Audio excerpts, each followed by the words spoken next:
à toutes et à tous, bienvenue pour une discussion aujourd'hui avec Magali de la Souda, secrétaire de Cantine sans plastique France, pour parler de la mobilisation autour de la suppression des plastiques dans les cantines scolaires, les cantines de nos enfants. Donc, je vous propose qu'on refasse le parcours législatif de cette bataille avec Magali. Magali, bienvenue. Est-ce qu'on peut du coup refaire ensemble un petit peu l'historique de cette bataille contre le plastique dans les cantines de nos enfants? Oui, alors merci monsieur le député de m'avoir convié à présenter la mobilisation des parents avec le soutien de certains parlementaires pour faire retirer les plastiques qui servent à cuire, à réchauffer ou à servir les repas dans les cantines. La mobilisation, elle a commencé assez tôt à Bordeaux, il y a presque 2 ans, quand les parents ont découvert le remplacement des assiettes en faïence par des assiettes en plastique. Ils ont mené l'enquête, on s'est aperçu que c'était du copolyester, qu'il y avait du bisphénol, qu'il y avait des effets hormonaux, et on s'est mobilisé et on a interpellé les futurs députés de la Gironde pour savoir quelle serait leur position une fois élus. Monsieur Prudhomme a été le premier à nous répondre et a tenu sa promesse. Et donc nous nous sommes retrouvés, nous, collectif bordelais, en discussion avec lui pour voir comment la loi pouvait mieux protéger la santé des enfants et l'environnement. Je dis la santé des enfants, mais au départ, c'était une mobilisation qui visait l'ensemble de la restauration collective, puisque cette présence et cette omniprésence des plastiques, elle est aussi le fait des hôpitaux, donc il y a les patients et les personnels qui sont concernés, des prisons dans certains cas, mais aussi, c'est aussi une pratique qui est très répandue, le plastique jetable et de réchauffe dans les EHPAD. Donc nos anciens souffrent aussi de ce type de pratiques agro-industrielles. Donc effectivement, moi je l'ai reçu ici localement à Bordeaux, d'autres parlementaires, et on s'est retrouvés ainsi en commission du développement durable à l'Assemblée nationale à discuter autour d'un amendement qui proposait de supprimer le plastique dans les cantines. Mais on s'est retrouvé confronté à un ministre de l'Agriculture, à l'époque c'était Stéphane Travers, qui nous a répondu d'une manière quand même assez extraordinaire qu'il n'était pas favorable à cette interdiction parce que pour lui il y avait quand même un réel problème qui était vraiment prépondérant, c'est de trouver des alternatives aux assiettes en plastique dont vous avez parlé. C'est-à-dire qu'en gros, le ministre, et je lui avais répondu cette même phrase, cette objection à ce moment-là, c'est qu'il était en train de nous expliquer qu'il fallait attendre plusieurs mois pour réinventer les plats en inox et les assiettes en pyrex, ce qui était quand même assez étonnant comme argumentation. En tout cas, c'est comme ça qu'a débuté cette lutte pour les cantines sans plastique. Tout à fait. Alors, comme vous le soulignez, effectivement, un des traits remarquables de la mobilisation, ça a été une mobilisation où des députés de différents groupes se sont entendus et ont décidé d'agir en commun pour l'intérêt général. Et c'est suffisamment rare, je crois, pour être souligné. Et cette mobilisation, donc, elle a effectivement porté ses fruits en commission du développement durable, puisque vous aviez voté collectivement en faveur de cette proposition d'interdire les plastiques pour cuire. Alors cuire, qu'est-ce que ça veut dire? Ça veut dire que dans un système de cuisson sous vide, à basse température, on va mettre les aliments dans des sacs en plastique qu'on va plonger dans des cuves où il y a de l'eau qui est autour de 70 degrés. Et les aliments vont rester plusieurs heures, voire plusieurs jours. De cette manière-là, on n'a pas besoin de personnel. Les tâches de manutention sont simplifiées à l'extrême. On a juste besoin de quelqu'un d'astreinte pour surveiller que tout se passe bien la nuit, mais la technique permet de réduire au maximum les coûts de personnel. Et puis ensuite, donc ça c'est la phase cuisson, puis il y a la phase réchauffe. Et je crois que c'est important que les parents le sachent, et pourquoi aussi ça a pu faire consensus. C'est qu'au bout de 3 semaines, qui est la date à partir de laquelle ces plats cuits dans des sachets doivent être consommés, eh bien on les reconditionne dans des barquettes en plastique. Le plastique c'est bien parce que c'est pas cher, ça se jette, on supprime des postes de plonge dans les services municipaux. Donc voilà, dans un contexte de contraintes budgétaires sur les communes, c'est un argument qui a permis à la plasturgie de mettre sur le marché ces produits et qu'ils aient un véritable succès. Donc on remet la nourriture dans ces barquettes.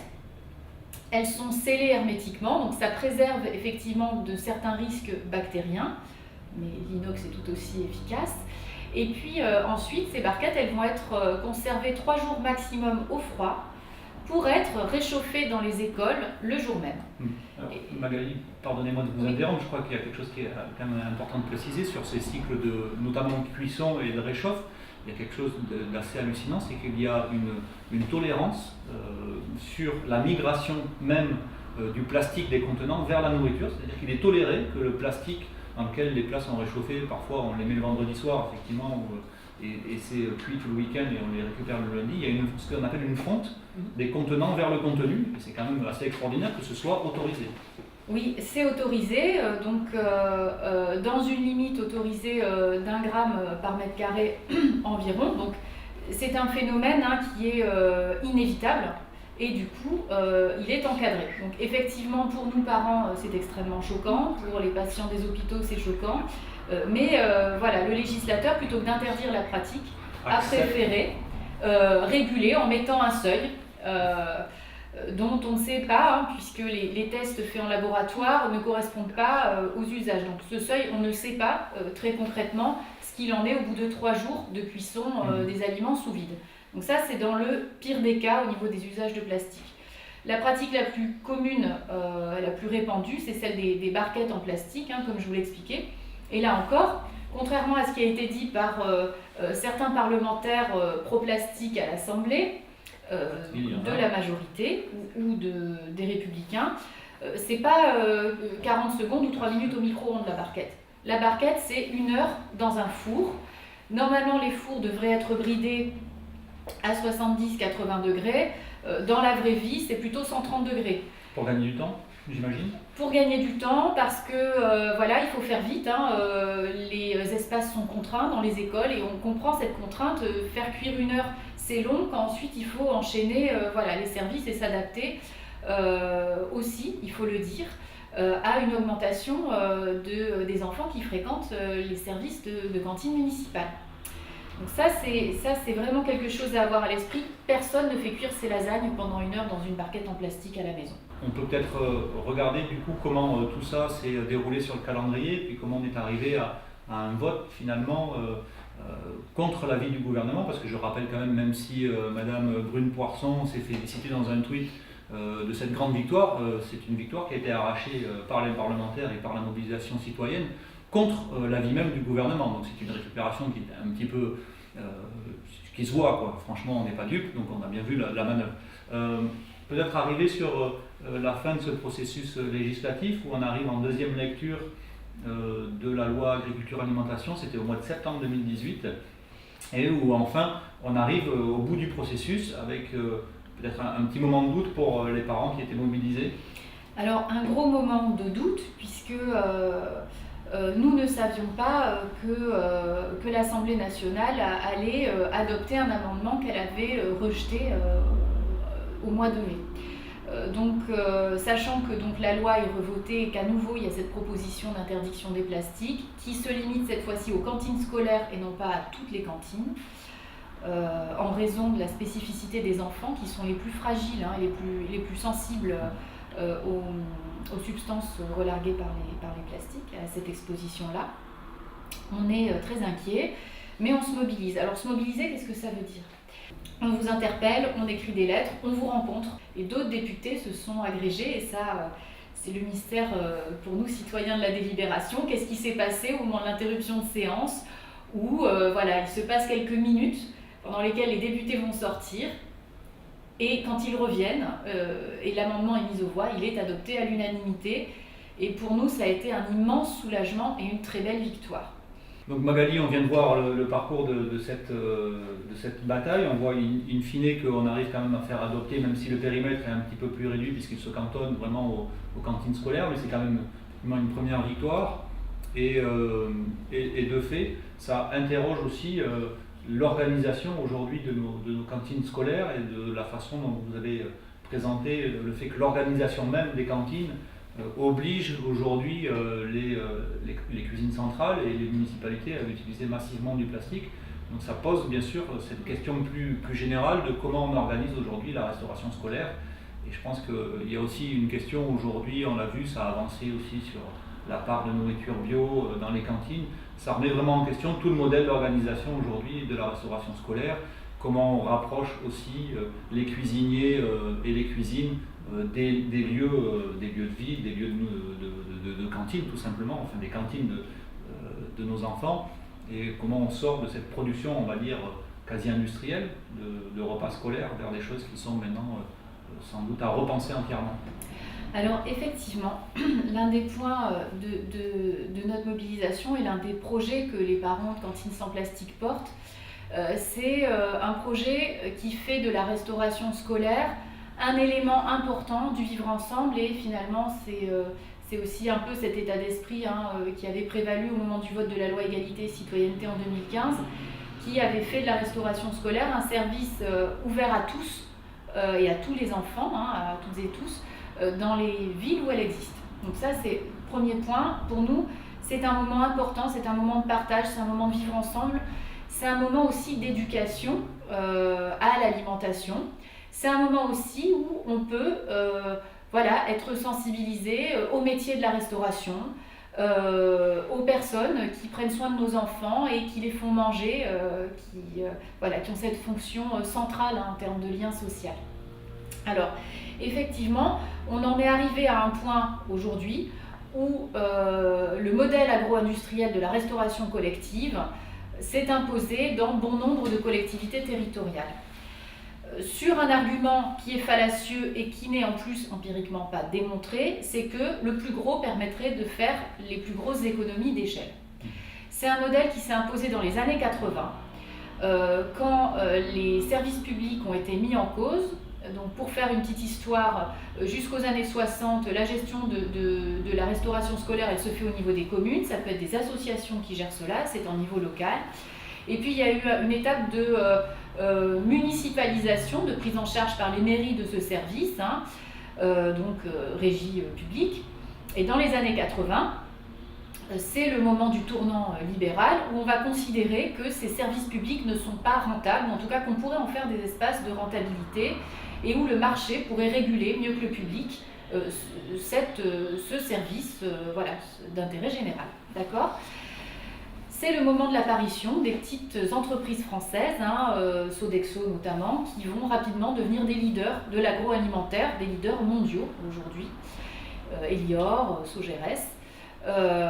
C'est le moment où arrivent les fameuses barquettes en plastique dans les écoles. Donc on donne la délégation en service public à ces entreprises, et ces entreprises recherchant la maximisation des profits, c'est bien leur rôle, elles ne sont pas là pour faire de la philanthropie, on va rogner sur les coûts et on commence par les personnels et les emballages.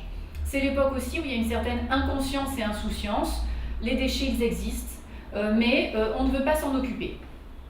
Donc moi, écolière, j'ai vu la disparition des cantinières qui faisaient de la nourriture locale, la cuisine plutôt traditionnelle, je viens de Nice, donc l'adobe, les gnocchis, tous ces plats-là, on ne les a plus. On avait des barquettes en plastique sur la table dont on ne savait jamais très bien quel était le contenu, que les enfants ne mangeaient pas, en tout cas on ne mangeait pas avec plaisir à la cantine. Et on a ces souvenirs tous horribles de l'arrivée du privé dans les cantines.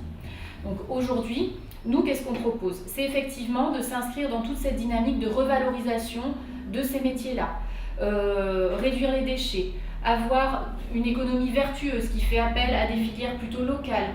Et là, il faut rendre hommage quand même à tous ces acteurs de la restauration scolaire, notamment dans le public, qui, parfois depuis des années, parfois depuis 20 ans, je pense au chef Hébert près de Rouen, à Harfleur, qui sélectionne avec soin les producteurs qui vont fournir et qui redéveloppent tout un tissu local. Voilà. Ce genre de choses. Effectivement, une tendance qui est en train d'émerger, qui fait effectivement nous rappelle aussi que la malbouffe, dont je parle beaucoup moi aussi en ce moment, à avoir avec le modèle d'organisation, et on voit que c'est des convergences vers mieux manger à la cantine. On a cet exemple aussi d'une cantine en Dordogne qui passe au 100% bio avec des produits non seulement bio, mais le bio n'a d'intérêt que s'il est local et de saison. Donc voilà, on a vraiment une boucle complète sur le système d'organisation qui induit la qualité de l'alimentation que l'on a, mais aussi l'organisation tout autour de la filière économique. Si ces questions vous intéressent, et je sais qu'elles vous intéressent, puisqu'aujourd'hui vous êtes 8 Français sur 10 à vraiment être inquiets de ce que vous avez dans votre assiette et ce que vos enfants ont dans leur assiette, je vous invite à regarder effectivement la mobilisation de Cantine sans plastique France. Il y a des actions à faire aussi dans vos écoles pour améliorer la qualité de la restauration scolaire. Et puis si le travail parlementaire sur cette question vous intéresse aussi, n'hésitez pas à aller voir les liens sur mon site, sur mon blog, pour regarder un petit peu ce que je propose en matière de malbouffe. Ça peut être aussi des bases de réflexion pour ce sujet. Magali Della Souda, merci beaucoup, bonne continuation. La lutte n'est pas terminée, puisqu'on voit que sur les plastiques dans les cantines, le Sénat tente de mettre un coin sur cette belle victoire et essayer de fragiliser ce qui est acquis pour le moment. Voilà, donc nous on reste mobilisés. Merci beaucoup Monsieur Prudhomme pour votre soutien, et merci à tous les parents et à tous les agents qui se sont impliqués dans cette amélioration de la restauration scolaire. Merci à toutes et à tous, et à très bientôt.